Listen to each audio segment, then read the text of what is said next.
Samuel 23. And so David says Caleb, a town that the Philistine was raiding, but then Saul heard about it and was gonna pursue him. And David inquired of the Lord, and the Lord said that Saul will try to find him, and then the people of Keilah will give him up, and so David fled. So it's actually very interesting that God foretells to him what he's gonna do, and he can make a decision, and that decision actually saves his life. And it didn't happen. So God knew someone was gonna do something based on the circumstances before they do it, and it doesn't have to pass that way. So the future is not predestined, that our will changes the outcome.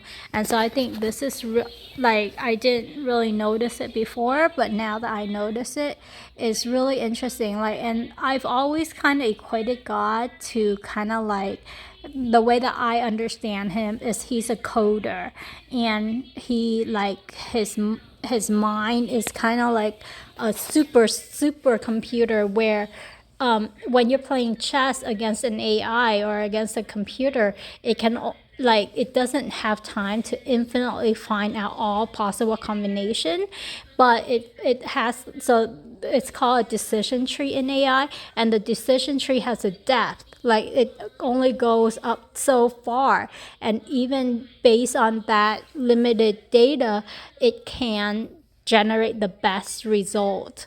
But to me, God is much more than that, and maybe I think he can generate all possibility, all infinite possibility, up until the time that you die.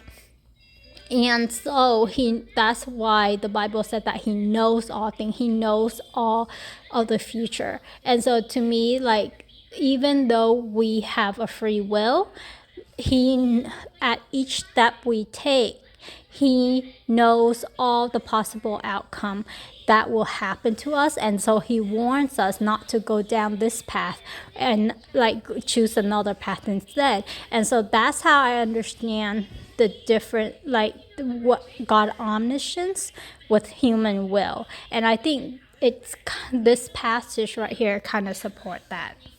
And so bless you. And so he fled, and Saul pursues David, but he didn't catch him. And when he was really close to David, the Philistine raided his land, and so he broke off his pursuit. And I don't know what Selah Hamathah mean. Rock of parting. Okay, that makes sense. And then David went from there and lived in the strongholds of En Gedi.